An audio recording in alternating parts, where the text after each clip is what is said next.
జపమాల ప్రేక్షకులకు నమస్కారం. ఈరోజు దేవీ భాగవతం మహత్యం గురించి తెలుసుకుందాం. ఈ దేవీ భాగవత మహత్యం వినడం వల్ల ఎంతో పుణ్యం కలుగుతుంది, ఎన్నో ఆపదల నుంచి కాపాడుతుంది. పాఠ్యపుస్తకాలు లేని రోజుల్లో ఎవరైనా గురువులు, మునీశ్వర్లు వచ్చి పురాణాల్లో ఎక్కువ నారదుడు ప్రశస్తే వస్తూ ఉండేది. ఆ నారద మహర్షి ఎవరొకరికి చెప్పడం, వినిపించడం అలాగ జరుగుతుంది. అలా వినడం వల్ల వాళ్ళకి ఎంతో పుణ్యం ఉంటేనే కానీ వినడం జరగదు. అలాంటిది మనకి ఇప్పుడు ఈ పుస్తకాలు వచ్చాయి, చదివే టైము అందరికీ అన్ని సమయాల్లో ఈ దేవి భాగవతం ముట్టుకోవడం మంచిది కాదు. కాబట్టి నిష్ఠా నియమాలతో ముట్టుకోవాలి. అందువల్ల ఈ దేవి భాగవతం అమ్మవారి మహత్యం నాకు చదవాలని ఎంతో కోరిక. నాతో పాటు ఆ పుణ్యాన్ని మీకు కూడా కలగాలని ఈ దేవి భాగవతం నేను చదివి వినిపిస్తున్నాను. ఈ చరాచర జగత్తు అంతా ఆ పరాశక్తికి ఒక క్రీడా విలాసం. జగత్ సృష్టి వేళ సృజన స్వరూపం ఆ తల్లి, రక్షణ వేళ పాలనా స్వరూపం, సంహార వేళ రౌద్రరూపం, పరాపశ్యంతి మధ్యమ వైఖరి భేదాలతో ఉన్న వాక్కు ఆ తల్లి స్వరూపమే. కనుక త్రిమూర్తి సంపూజిత ఆ జగన్మాత ప్రసన్నరాలై అందరికీ అమోఘమైన వాక్కు శక్తిని అనుగ్రహించాలి అని కోరుకుంటున్నాను. ముందుగా ఆ మహాదేవికి నమస్కారం చేసి నరనారాయణులకు శిరస్సు వంచి నమస్కరించి సరస్వతీదేవిని, వ్యాస మహర్షిని అభినందించి పురాణం ప్రారంభించాలి.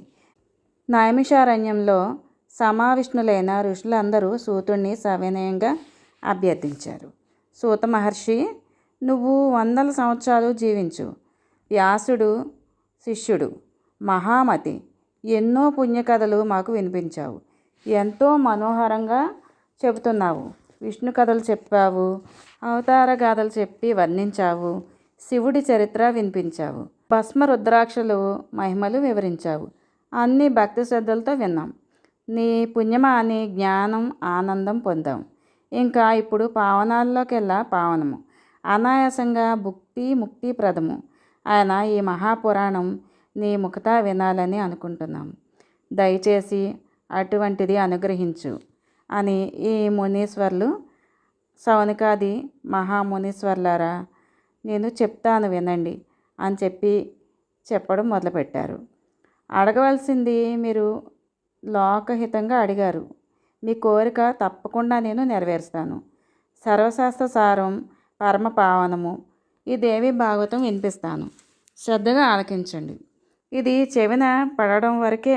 మిగతా పురాణాలు, తీర్థాలు, వ్రతాలు మిడిసిపడేవి. ఈ దేవి భాగవతం పాపారణ్యాలకి గండ్రగొడ్డల లాంటిది. మీకు వినిపిస్తాను వినండి అని సూత మహర్షి చెప్పడం మొదలుపెట్టారు.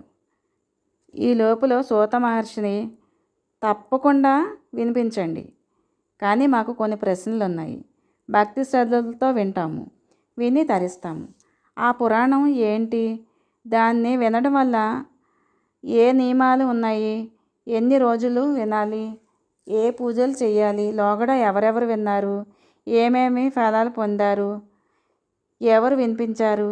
ఇవన్నీ మాకు చెప్పండి గురువర్య. మునీశ్వర్లారా, విష్ణుమూర్తి అంశతో పరాశరాత్మజుడు వ్యాసుడు జన్మించడం సంగతి మీకు తెలిసిందే. వేదాలను 4గా విభజించి శిష్యులకి నేర్పించాడు.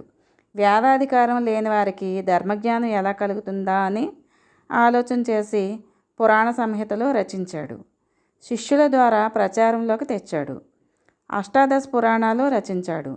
మహాభారతం రచించాడు. ఇవన్నీ నాకు వినిపించాడు, చదివించాడు. వాటిని దేవి భాగవతం ఉత్తమోత్తమైన పురాణం. ఇది భుక్తి ముక్తి ప్రదం. దీన్ని స్వయంగా వ్యాసుడే జనమేజయునికి వినిపించాడు.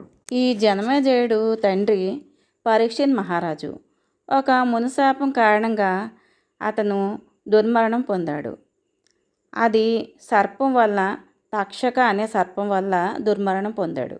అతడి సంశుద్ధికి ఆకాంక్షించి జనమేజయుడు ఈ దేవి భాగవత పురాణాన్ని శ్రద్ధగా విన్నాడు. 9 రోజులు దీక్షగా జరిగింది ఈ పురాణ శ్రవణం. అటుపైన దేవి యజ్ఞం నిర్వహించాడు. జనమేజయుడు కూడా తరించాడు. దివ్య రూపధరుడై దేవి సాలోక్యం పొందాడు. తండ్రికి ఉత్తమ గతులను కల్పించిన తనయుడయ్యాడు. వ్యాసుడిని అర్చించి ఆనందాన్ని, అపూర్వమైన సంతృప్తిని పొందాడు. ధర్మార్థ కామ మోక్షాలు, చతుర్విధ పురుషార్థాలు తేలికగా ప్రసాదించే పురాణం దేవి భాగవతం. ఈ దేవి భాగవతం భక్తితో విన్నవారికి సకల సిద్ధులు కరతల మలకాలు అవుతాయి. అందుచేత మానవులుగా పుట్టిన వారందరూ కూడా తప్పకుండా వినాలి. ఒకరోజు విన్నా, ఒక పూట విన్నా, ఒక ముహూర్తం సేపు విన్నా, క్షణకాలం విన్నా, భక్తితో వింటే చాలు. వారికి ఎంత దుర్గతి దరి కూడా రాదు. సర్వయజ్ఞ, సర్వతీర్థ, సర్వదాన ఫలాలు కేవలం ఈ పురాణం శ్రవణం వినడం వల్లనే అద్భుతంగా అందుతాయి. కృతయుగంలో అయితే మానవులకి ఆచరించవలసిన ధర్మాలు చాలా ఉండేవి. కలియుగంలో మాత్రం పురాణ శ్రవణం ఒక్కటి వింటే ఆ ధర్మం చాలు. దీన్ని ఆచరిస్తే చాలు, అన్ని ధర్మాలు ఆచరించినట్టే. కలియుగంలో ప్రజలు ధర్మాచార విహీనులవుతారు, అల్పాయుష్కులు అవుతారని గ్రహించి వ్యాస భగవానుడు లోకుల హితం కోరి ఈ పురాణాన్ని, సుధారసాన్ని అందించాడు. దీన్ని రవంత గ్రోలితే చాలు, అందరూ తరతరాలుగా అజరామరులు అవుతారు, వంశాలు అజరామరం అవుతాయి. ఈ పురాణాన్ని ఏ నెలల్లో వినాలి, ఏ రోజుల్లో వినాలి, ఏ సమయాల్లో వినాలి, ఎవరు వినాలి, ఇలాంటి నియమాలు ఏమీ లేవు. అన్ని వేళల్లోనూ వినవచ్చు. మానవులైతే చాలు, అందరూ వినవచ్చు. దేవి నవరాత్రుల్లోని నవాహ యజ్ఞంగా వింటే విశేషమైన పుణ్యం అవుతుంది. ఇలా విన్నవారు గడిచిన జీవితాల్లో, గడిచిన జన్మల్లో కూడా చేసిన మహాపాపాలన్నీ తొలగిపోతాయి, పరమ పవిత్రులు అవుతారు. ఉగ్ర పాన్పులతో కానీ, తీర్థ సేవలతో కానీ, రకరకాల దానాలతో కానీ యజ్ఞయాగాలు చేసిన ఈ విన్న పుణ్యం కంటే ఇవేమీ కూడా పుణ్యఫలాన్ని ఇవ్వవు. ఈ నవాహ దీక్షలో లభించిన పుణ్యం గంగా, గయ, కాశీ, నైమిషం, మధుర, పుష్కరం, బదరికాశ్రమం ఇవన్నీ ఇవ్వలేని పుణ్యాన్ని ఈ నవాహ భాగవత శ్రవణ మహాయజ్ఞం ఇస్తుంది. అందుకనే దీన్ని దేవి ముఖం, దేవి యజ్ఞం అంటారు. ఆశ్వయుజ మాసంలో శుక్లపక్ష సూర్యుడు కన్యారాశిలో ఉన్నప్పుడు అష్టమి శ్రీ మహాదేవిని హేమసింహాసనం మీద అర్చించి యోగ్యుడైన ఒక సద్బ్రాహ్మణుడికి ఈ దేవి భాగవత గ్రంథాన్ని బహుకరిస్తే ఆ పుణ్యం ఇంత అంతా కాదు, ఆ దాత సాక్షాత్తు దేవి సాలోక్యం పొందుతాడు. దేవి భాగవతం నుంచి కనీసం ఒక శ్లోకాన్ని కానీ, శ్లోక భాగాన్ని కానీ, ఒక పుటను కానీ, పుటలోని కొంత భాగాన్ని కానీ నిత్యం భక్తితో పఠించగలిగితే చాలు, అమ్మవారి అనుగ్రహానికి పాత్రులవుతారు. అటువంటి మొత్తం పురాణాన్ని చదివినా, విన్నా, ఇంటిలో ఉంచుకున్నా లభించే పుణ్యం వర్ణనాతీతం. దుశ్శకున భయం, దుస్వప్న భయం, మహామారీ భయం, మరణ భయం సమస్తం తొలగిపోతాయి. బాలగ్రహ భూత ప్రేత పీడలన్నీ దేవి భాగవతం పేరు చెప్తే చాలు దిగ్భ్రాంతి కలుగుతాయి, పారిపోతాయి. చతుర్విధ పురుషార్థాలతో, విజయ పరంపరలతో ఆ గృహం, ఆ గృహస్థుడు, ఆ వంశము, ఆ వంశస్థులు తరతరాలుగా విరాజిల్లుతారు. శమంతకమణిని అపహరించాడు అనే అపవాదును తొలగించుకోవడానికి కోసం ఆనాడు శ్రీకృష్ణుడు ప్రసేనుడిని వెతుకుతూ అడవిలోకి వెళ్ళాడు. ఎన్ని రోజులకు తిరిగి రాకపోయేసరికి ఏం చేయాలో తెలియక అలమటించుతూ వసుదేవుడు దేవీ భాగవతాన్ని నవాహ దీక్షగా ఆలకించాడు. అది ముగిసేసరికి శ్రీకృష్ణుడు విజయలక్ష్మి సనాథుడే తిరిగి వచ్చాడు. అంతటి మహిమాన్వితమైన ఈ పురాణ శ్రవణం అపుత్రులకు పుత్రులు కలుగుతారు, నిర్ధనులకు సంపద లభిస్తుంది, రోగిష్ఠులకు ఆరోగ్యం చేకూరుతుంది. ఇది భాగవతామృతము. గొడ్రాళ్లకు సంతానాలు అవుతారు, దీర్ఘాయుష్మంతులను పొందుతారు. ఈ పుస్తకం ఏ ఇంట్లో ఉంటే ఆ ఇల్లే ఒక తీర్థం. ఆ ఇంట్లోని వారంతా పరమ పావనులు. వారికి ఏ కష్టము, ఏ దుఃఖము ఏటూ రాదు. అపజయాలు అనేదే ఉండదు. అష్టమి, నవమి, చతుర్దశి తిథుల్లో దీన్ని పఠించడం వల్ల మహాదేవికి అత్యంత ప్రియులు, ఆప్తులు అవుతారు. ఇలా పఠించిన బ్రాహ్మణుడు వేదవేత్తలలో అగ్రగణ్యులు అవుతారు. అదే క్షత్రియులైతే ధరణిపతి అవుతాడు. వైశ్యుడైతే అనంత సంపదలతో కుబేరుడవుతాడు.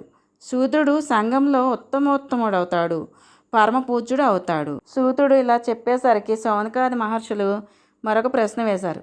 సూత మహర్షి శమంతకమణి అన్నారు, ప్రసేనుడు అన్నారు, శ్రీకృష్ణుడు అన్నావు, అపవాదులు అన్నావు. ఆ కథ ఏమిటో వివరంగా చెప్పు. వసుదేవుడు ఏ నియమ నిష్టలతో ఈ దేవి భాగవతం విన్నాడో, ఎవరు వినిపించారో తెలియచెయ్యి అని అభ్యర్థించారు. సూతుడు సరే అని మళ్ళీ మొదలు పెట్టడం ప్రారంభించారు. మహర్షులారా, భోజవంశంలో పుట్టిన సత్రాజిత్తు ద్వారపతిలో ఉంటూ సూర్యుని ఆరాధించి సూర్యలోకం దర్శించినాడు.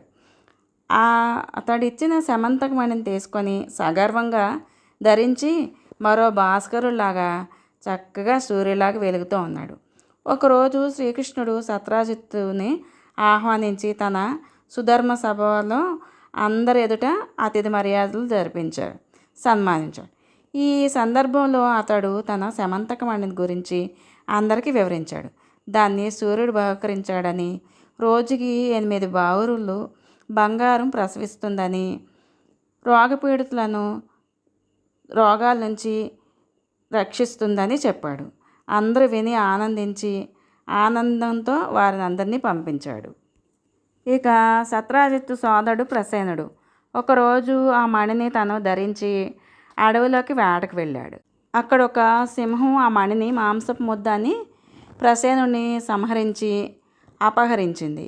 ఆ సింహాన్ని భల్లూకరాజు జాంబవంతుడు మట్టుపెట్టి ఆ మణిని తీసుకొని గుహలోనికి ప్రవేశించాడు. అక్కడ తన బాలుడికి క్రీడా వస్తువుగా ఇచ్చాడు. వేటకు వెళ్ళిన ప్రసేనుడు తిరిగి రాకపోవడం వల్ల సత్రాజిత్తు ఎంతగానో దుఃఖించి మణి కోసం ఆశపడి ఎవరో సంహరించారని విలపించాడు. అది ఆ నోట పాకి శ్రీకృష్ణుడిని సంహరించాడు అనే అపవాదుతో ఆ రూపుదాల్చి ఈ అపవాదు తొలగించుకోవాలి అని శ్రీకృష్ణుడు పౌరులతో కలిసి అడవికి వెళ్ళడం, ప్రసేనుడిని అన్వేషించాడు. మృతదేహం కనిపించింది. దాని పక్కన సింహం అడుగు జాడలు కనిపించడం, అటుపై భల్లూకం అడుగులు జాడ కనిపించింది. ఎండిపోయిన రక్త బిందువులు వాటిని పోల్చుకుని గుహ దగ్గరికి చేరుకున్నాడు. పౌరులందరూ అక్కడే ఉండిపోయారు. శ్రీకృష్ణుడు ఒక్కడు గుహలోకి వెళ్ళడం జరిగింది. మణితో క్రీడిస్తున్న బాలుని చూశాడు. ఆ మణిని అందుకోబోయాడు. దాది చూసింది, భయపడి అరిచింది. జాంబవంతుడు గుహలో నుంచి ఒక్క దూకున కృష్ణుడి మీద కలిపడ్డాడు. 3 నవరాత్రుల కాలం ఘోరంగా యుద్ధం సాగింది. గుహ వెలుపల ఈ పౌరులంతా ఎదురుచూసి 12 రోజుల పాటు ఎదురుచూసి వేచి విసుగెత్తి ద్వారకకి వెళ్ళిపోయారు. జరిగినదంతా అందరికీ చెప్పారు. పౌరులు తలకొక రకంగా భావించారు. సత్రాజిత్తును తిట్టిపోశారు. శ్రీకృష్ణుడిని పోగొట్టుకున్నామని విలపించారు. వసుదేవుడికి ఈ వృత్తాంతం తెలిసింది. ఎంతగానో దుఃఖించాడు. బంధువులందరూ శోక సముద్రంలో మునిగిపోయారు. ఈ దుఃఖం నుంచి కోలుకోవడం ఎలాగా, మళ్ళీ మామూలు మనిషి కాగలనా అని వసుదేవుడు పరితపిస్తున్నాడు. ఈ సమయంలో బ్రహ్మలోకం నుంచి నారద మహర్షి వచ్చారు. వసుదేవుడు ఎదురు వెళ్ళి నమస్కరించి అతిథి మర్యాదలు జరిపించారు. నారదుడు కుశల ప్రశ్నలు వేశారు. ఏమిటి కారణం, అదోలా ఉన్నావు, చింతగా ఉన్నారని నాకు అనిపిస్తుంది, ఏం జరిగింది చెప్పమన్నారు. వసుదేవుడు జరిగిందంతా చెప్పి, శ్రీకృష్ణుడు నా ప్రియపుత్రుడు ఏమైపోయాడో తెలియని దిగులుతో ఉన్నాను. చాలా రోజులు గడిచిపోయాయి, మా వాడి జాడ తెలియడం లేదు. దీనికి ఏదైనా ఉపాయం చెప్పండి మహానుభావ అని వసుదేవుడు ప్రార్థించాడు. వసుదేవ, దిగులు పడకు, జగదంబికను ఆరాధించు, వెంటనే నీకు శ్రేయస్సు కలుగుతుంది. మహర్షి, ఎవరు ఈ జగదంబిక? ఆవిడ ప్రభావం ఏంటి? ఎలా ఆరాధించాలి? నువ్వు కృపామూర్తివి, వివరింపుగా చెప్పి నన్ను ఈ శోక సముద్రం నుంచి ఉద్ధరించు మహానుభావ అని వేడుకున్నాడు. వసుదేవుడికి క్లుప్తంగా చెప్పాడు. ఆలకించు. దేవి మహిమ అనంతం, ఎవరు వివరించి చెప్పలేరు. ఆ తల్లి సచ్చిదానంద రూపిణి, నిత్య సత్య పరాత్పర, ఈ జగత్తులో అంతటా వ్యాపించి ఉంది. మా తండ్రి బ్రహ్మదేవుడు ఆ మహాదేవిని ఆరాధించడం వల్ల జగత్తు సృష్టించగలుగుతున్నాడు. మధుకైటబుల బారి నుండి తప్పించుకోగలిగాడు. విష్ణుమూర్తి లోకాల్ని పాలిస్తున్నాడన్న, రుద్రుడు కల్పాంతంలో సంహరిస్తున్నాడన్న అంతా ఆ తల్లి కరుణా కటాక్ష మహిమయే. ఈ సంసార బంధాలని, బంధ విముక్తికి కారణం ఆదిశక్తే. ఆవిడ సర్వేశ్వరి, పరవిద్యా స్వరూపిణి. నవరాత్రి విధానంలో అర్చించు. నవాహ దీక్షతో దేవి భాగవత పురాణ శ్రవణం చెయ్యి. అది ముగిసే లోపల నీ పుత్రుడు నీ ముందు ఉంటాడు. ఇది నిశ్చయం. ఆ పురాణ మహిమ అంతటిది. అది చదివిన వారికి, విన్నవారికి ముక్తి అనేది తంగేటి జున్ను. నారద మహర్షి, మీరు చెప్పిన మాటలు వింటుంటే నాకు ఒకటి జ్ఞాపకం వస్తుంది. అవును, నాకు తెలిసిన ఒక దేవి మహిమ చెప్తాను విను. దేవకీదేవికి 8వ సంతానం జన్మించిన వాడి చేతిలో కంసుడు మరణిస్తాడని ఆనాడు అశరీరవాణి చెప్పింది. అది విన్న కంసుడు నన్ను దేవకిని కారాగారంలో బంధించి పుట్టిన శిశువుని ప్రతి ఒక్కరిని కూడా 6గురిని పొట్టన పెట్టుకున్నాడు. దేవకీదేవి గర్భశోకానికి అంతం లేదు. రేయింబావలో వెలిపించింది. అప్పుడు ఒక రోజున నేను ఒక కులగురువును గర్గుడితో రహస్యంగా సంప్రదించాను. ఒక్క పుత్రుడినైనా దక్కించు అనే ఉపాయం చెప్పమన్నాను. దుర్గాదేవిని ఆరాధించు అనే తరుణోపాయం ఆ తల్లి అనుగ్రహిస్తుంది, నీ కోరిక నెరవేరుస్తుంది అన్నాడు. నేను కారాగారంలో ఉన్నాను, ఎలా ఆరాధించును? అందుకని నా పక్షాన నువ్వే ఆ తల్లిని ఆరాధించు, ప్రసన్నురాలని చెయ్యి అని అభ్యర్థించాను. గర్గుడు సమ్మతించి వింధ్యార్థికి వెళ్ళి దుర్గాదేవిని నియమనిష్టలతో ఆరాధించాడు. జగన్మాత ప్రత్యక్షమైంది. భూభారాన్ని తొలగించడం కోసం శ్రీ మహావిష్ణువు దేవకీ వసుదేవులకు అష్టమ గర్భంగా జన్మిస్తాడు. పుట్టిన వెంటనే ఆ శిశువును తీసుకువెళ్ళి యశోదకు అప్పగించాలి. అక్కడ పుట్టిన ఆడపిల్లను తెచ్చి దేవకీ పొత్తిళ్లలో పరుండబెట్టాలి. ఈ విషయం చేయవలసింది మీ ఆనక దుందుబియే, అనగా వసుదేవుడే. కంసుడు ఆడ శిశువును నేలకు విసురుతాడు. అప్పుడు అది ఆకాశానికి ఎగిరి నా అంశగా వచ్చి ఈ వింధ్యార్థిలో కొలువు తీరుతుంది. గర్గ, ఇక నువ్వు వెళ్ళు, ఇది దేవకార్యం, దీనికి తిరుగులేదు అని దుర్గాదేవి ప్రసన్న చిత్తంతో పలికిందట. గర్గుడు మధురకు వచ్చి ఇంతగా నాకు విన్నవించాడు. మా దంపతులం ఎంతో సంతోషించాం. ఆ తరువాత అన్నీ ఆ తల్లి చెప్పినట్టే జరిగాయి. నారద, అప్పటికిప్పుడు మళ్ళీ దేవి మహిమ గురించి వింటున్నాను. అందుచేత దయచేసి నువ్వే ఆ దేవి భాగవతం వినిపించి మళ్ళీ నా పుత్రుణ్ణి నాకు చేర్చు. నువ్వు దయానిధివి. నా అదృష్టం కొద్దీ ఈరోజు ఇలా దయచేశావు. శ్రమ అనుకోకుండా పురాణ శ్రవణం చేయించు అని వసుదేవుడు అభ్యర్థించాడు. నారదుడు కాదనలేకపోయాడు. ఒక మంచి రోజు మంచి ముహూర్తాన దేవి భాగవతం పురాణ శ్రవణం ఆరంభించాడు. నిర్విఘ్న పరిసమాప్తి కోసం బ్రాహ్మణులు వినాయక పూజలు చేసి నవాక్షర మహాదేవి మంత్రాన్ని జపించారు. మార్కండేయ పురాణంలో చెప్పిన దేవీ స్తోత్రాలు పఠించారు. ప్రథమస్కందంలో ఆరంభించి నవాహ దీక్షతో 12 స్కందాలు ప్రవచనం పూర్తి చేశాడు నారదుడు. వసుదేవుడు భక్తి శ్రద్ధలతో భాగవతామృతాన్ని ఆస్వాదించాడు. 9వ రోజున పురాణం పూర్తి కాగానే ప్రసన్న చిత్తంతో నారదుడికి పూజ సత్కారాలు జరిపించాడు. గుహాబిలంలో శ్రీకృష్ణుడు ముష్టిఘాతాలకి జాంబవంతుడి శరీరం పులిసిపోయింది. ఏం చేయాలో అర్థం కాక నీరసపడ్డాడు. అప్పటికి శ్రీకృష్ణుడు భగవంతుడిగా గుర్తించి భక్తితో శిరస్సును వంచి నమస్కరించాడు. అపరాధం క్షమించు అని కాళ్ళ మీద పడ్డాడు. మహానుభావ, గుర్తించాను, నువ్వు భగవంతుడివి, నా రాముడివి. సముద్రానికి సేతువు నిర్మించి లంకాపట్నాన్ని ధ్వంసం చేయించి రావణాసురుడిని సంహరించిన నీ రోషం గుర్తుకు వచ్చింది. ఆ రోషమే సంకేతంగా నేను గుర్తించాను. నువ్వు రాముడివే, నా శ్రీరామచంద్రుడివి. కృష్ణావతారంలో వచ్చావు. ఎంత అపచారం చేశాను, క్షమించు స్వామి, మనసారా నన్ను క్షమించు. నేను నీ భృత్యుణ్ణి, ఏమి ఆజ్ఞాపిస్తావో ఆజ్ఞాపించు. వృక్షరాజా, శమంతకమణి కోసం నేను ఈ బెలంలోకి వచ్చాను అన్నాడు ముక్తసరిగా. శ్రీకృష్ణుడు అనడం ఏమిటి? జాంబవంతుడు మణితో పాటు తన కన్యామణిని జాంబవతిని కూడా శ్రీకృష్ణునికి కానుకగా సమర్పించుకున్నాడు. అర్ఘ్యపాద్యాలతో అర్చించాడు. రెండింటిని స్వీకరించి శ్రీకృష్ణుడు సంతోషంగా ద్వారపతికి చేరుకున్నాడు.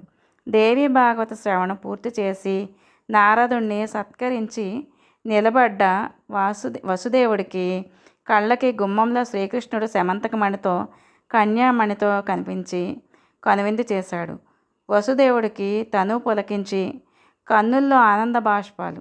శ్రీకృష్ణుడు రాకతో నారదుడు సంతోషించాడు. అందరినీ ఆశీర్వదించి సెలవు తీసుకున్నాడు. బ్రహ్మసభకు వెళ్ళిపోయాడు.